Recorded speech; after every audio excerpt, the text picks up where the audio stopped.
Capítulo 2. 3 ancianas tejen los calcetines de la muerte. Estaba acostumbrado a tener experiencias raras de vez en cuando, pero solían terminar pronto. Aquella alucinación 24 horas al día, 7 días a la semana, era más de lo que podía soportar. Durante el resto del curso, el colegio entero pareció dispuesto a jugármela.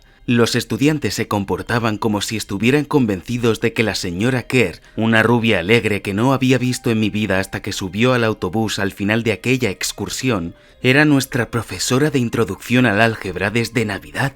De vez en cuando yo sacaba a colación a la señora Dodds, buscando pillarlos en falso, pero se quedaban mirándome como si fuera un psicópata, hasta el punto de que casi acabé creyéndolos. La señora Dodds nunca había existido.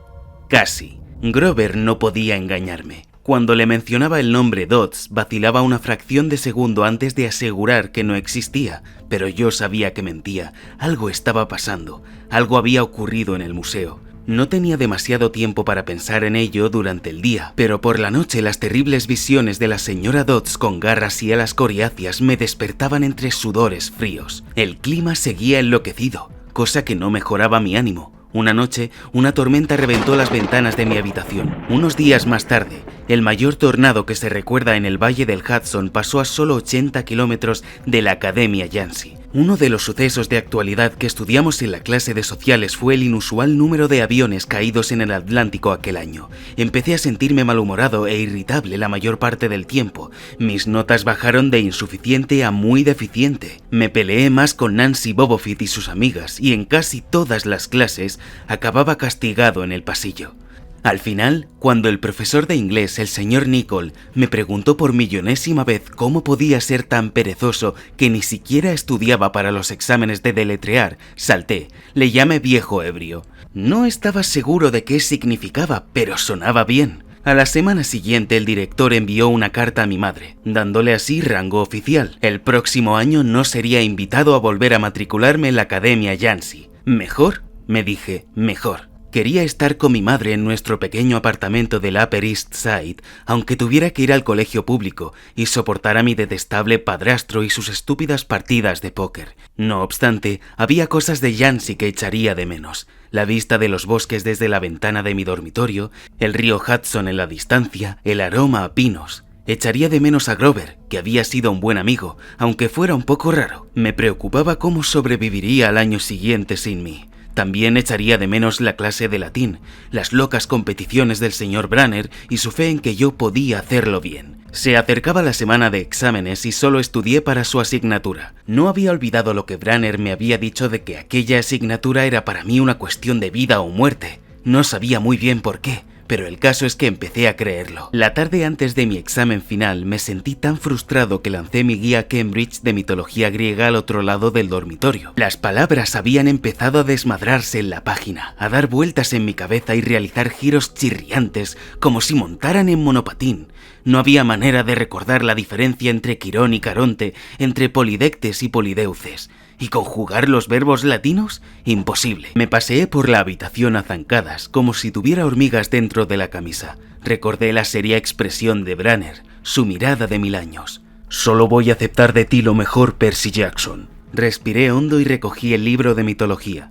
Nunca le había pedido ayuda a un profesor. Tal vez si hablaba con Branner podría darme unas pistas. Por lo menos tendría ocasión de disculparme por el muy deficiente que iba a sacar en su examen. No quería abandonar la Academia Yancey que él pensara que no lo había intentado. Fui hasta los despachos de los profesores. La mayoría se encontraban vacíos y a oscuras, pero la puerta del señor Branner estaba entreabierta y la luz se derramaba por el pasillo. Estaba a 3 pasos de la puerta cuando oí voces dentro. Branner formuló una pregunta y la inconfundible voz de Grover respondió: «Preocupado por Percy, señor». Me quedé inmóvil. No acostumbro a escuchar detrás de las puertas, pero a ver quién es capaz de no hacerlo cuando oyes a tu mejor amigo hablar de ti con un adulto. Me acerqué más, centímetro a centímetro. «Solo este verano», decía Grover.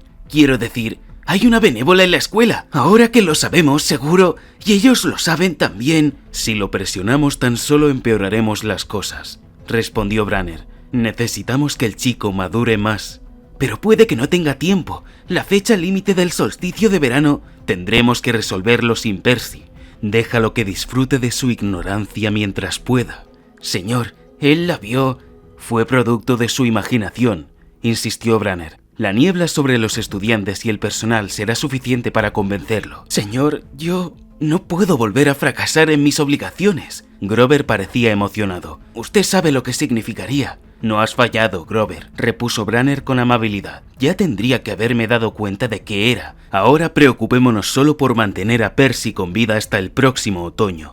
El libro de mitología se me cayó de las manos y resonó contra el suelo. El profesor se interrumpió de golpe y se quedó callado. Con el corazón desbocado, recogí el libro y retrocedí por el pasillo. Una sombra cruzó el cristal iluminado de la puerta del despacho, la sombra de algo mucho más alto que Branner en su silla de ruedas, con algo en la mano que se parecía sospechosamente a un arco. Abrí la puerta contigua y me escabullí dentro. Al cabo de unos segundos oí un suave clop, clop, clop, como cascos amortiguados seguidos de un sonido de animal olisqueando, justo delante de la puerta. Una silueta grande y oscura se detuvo un momento delante del cristal y prosiguió. Una gota de sudor me resbaló por el cuello. En algún punto del pasillo el señor Branner empezó a hablar de nuevo. Nada, murmuró. Mis nervios no son los que eran desde el solsticio de invierno. Los míos tampoco, repuso Grover. Pero había jurado... Vuelve al dormitorio, le dijo Branner. Mañana tienes un largo día de exámenes. No me lo recuerde. Las luces se apagaron en el despacho. Esperé en la oscuridad lo que pareció una eternidad. Al final salí de nuevo al pasillo y volví al dormitorio. Grover estaba tumbado en la cama, estudiando sus apuntes de latín como si hubiera pasado allí toda la noche. Me dijo con cara de sueño. ¿Estás listo para el examen? No respondí. Tienes un aspecto horrible, puso ceño. ¿Va todo bien? Solo estoy... cansado. Me volví para ocultar mi expresión y me acosté en mi cama. No comprendía qué había escuchado allí abajo. Quería creer que me lo había imaginado todo, pero una cosa estaba clara. Grover y el señor Branner estaban hablando de mí a mis espaldas. Pensaban que corría algún tipo de peligro. La tarde siguiente, cuando abandonaba el examen de 3 horas de latín, colapsado con todos los nombres griegos y latinos que había escrito incorrectamente, el señor Branner me llamó. Por un momento temí que hubiese descubierto que los había oído hablar la noche anterior, pero no era eso. Percy, me dijo, no te desanimes por abandonar Yancy, es lo mejor. Su tono era amable, pero sus palabras me resultaban embarazosas. Aunque hablaban en voz baja, los que terminaban el examen podían oírlo. Nancy Bobofit me sonrió y me lanzó besitos sarcásticos. Vale, señor, murmuré. Lo que quiero decir es que... Meció su silla adelante y atrás, como inseguro respecto a lo que quería decir. Verás, este no es el lugar adecuado para ti. Era solo cuestión de tiempo. Me escocían las mejillas. Allí estaba mi profesor favorito, delante de la clase, diciéndome que no podía con aquello. Después de repetirme durante todo el año que creía en mí, ahora me salía con que estaba destinado a la patada. Vale, le dije temblando. No me refiero a eso. Oh, lo confundes todo. Lo que quiero decir es que no eres normal, Percy. No pasa nada por... Gracias. Le espeté. Muchas gracias, señor, por recordármelo. Percy. Pero ya me había ido. El último día del trimestre hice la maleta. Los otros chicos bromeaban, hablaban de sus planes de vacaciones. Uno de ellos iba a hacer excursionismo en Suiza, otro de crucero por el Caribe durante un mes. Eran delincuentes juveniles, como yo, pero delincuentes juveniles ricos. Sus papás eran ejecutivos o embajadores o famosos. Yo era un don nadie, surgido de una familia de don nadies. Me preguntaron qué pensaba hacer yo aquel verano, y les respondí que volvía a la ciudad. Me abstuve de mencionar que durante las vacaciones necesitaría conseguir algún trabajo paseando perros o vendiendo suscripciones de revistas, y pasar el tiempo libre preocupándome por si encontraría escuela en otoño. Ah, dijo uno, eso mola.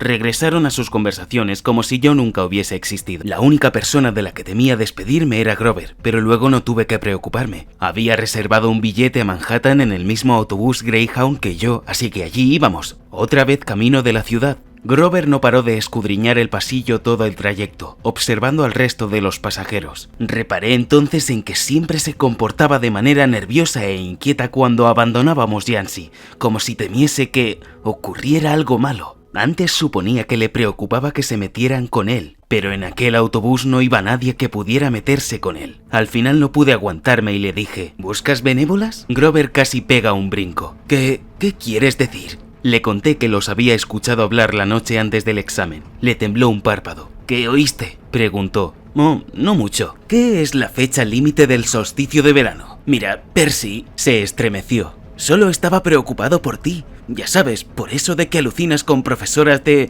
matemáticas diabólicas. Grover, le dije al señor Branner que a lo mejor tenías demasiado estrés o algo así, porque no existe ninguna señora Dodds y... Grover, como mentiroso no te ganarías la vida. Se le pusieron las orejas coloradas. Sacó una tarjeta mugrienta del bolsillo de su camisa. Mira, toma esto, ¿de acuerdo? Por si me necesitas este verano. La tarjeta tenía una tipografía mortal para mis ojos disléxicos, pero al final conseguí entender algo parecido a Grover Underwood, Guardián, Colina Mestiza, Long Island, Nueva York, 800-009-0009. ¿Qué es la colina Mes? No lo digas en voz alta, musitó. Es mi dirección estival. Menuda decepción. Grover tenía residencia de verano. Nunca me había parado a pensar que su familia podía ser tan rica como las demás de Yancy. Vale, contesté alicaído.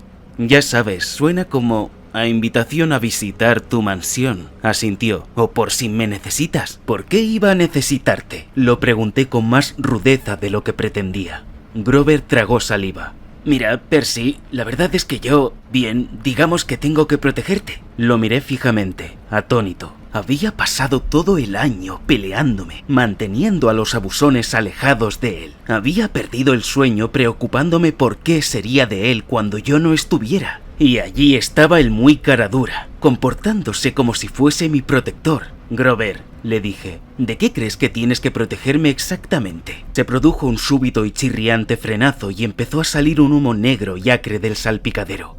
El conductor maldijo a gritos y a duras penas logró detener el Greyhound en el arcén. Bajó presuroso y se puso a aporrear y toquetear el motor, pero al cabo de unos minutos anunció que teníamos que bajar. Nos hallábamos en mitad de una carretera normal y corriente, un lugar en el que nadie se fijaría de no sufrir una avería. En nuestro lado de la carretera solo había arces y los desechos arrojados por los coches. En el otro lado, cruzando los 4 carriles de asfalto resplandeciente por el calor de la tarde, un puesto de frutas de los de antes. La mercancía tenía una pinta fenomenal, cajas de cerezas rojas como la sangre, y manzanas, nueces y albaricoques, jarras de sidra y una bañera con patas de garra llena de hielo. No había clientes, solo 3 ancianas sentadas en mecedoras a la sombra de un arce, tejiendo el par de calcetines más grandes que he visto nunca. Me refiero a que tenían el tamaño de jerseys, pero eran claramente calcetines. La de la derecha tejía uno, la de la izquierda otro. La del medio sostenía una enorme cesta de lana azul eléctrico. Las 3 ancianas, de rostro pálido y arrugado como fruta seca, pelo argentado recogido con cintas blancas y brazos huesudos que sobresalían de raídas túnicas de algodón.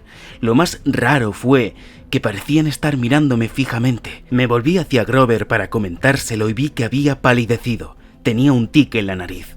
«Grover», le dije, «oye, dime que no te están mirando. No te están mirando, ¿verdad?» «Pues sí, raro, ¿eh? ¿Crees que me irán bien los calcetines?» «No tiene gracia, Percy, ninguna gracia». La anciana del medio sacó unas tijeras enormes, de plata y oro y los filos largos, como una podadora. Grover contuvo el aliento. «Subamos al autobús», me dijo. «Vamos». «¿Qué?», repliqué.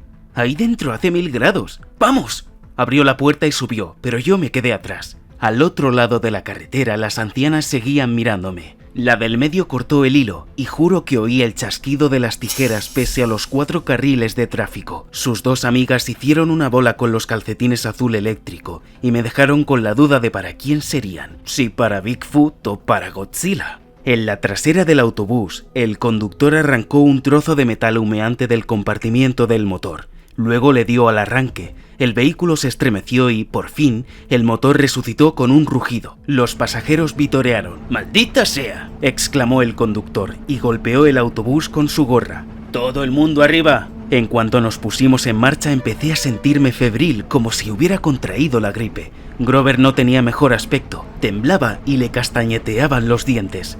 «Grover». «¿Sí? ¿Qué es lo que no me has contado?». Se secó la frente con la manga de la camisa.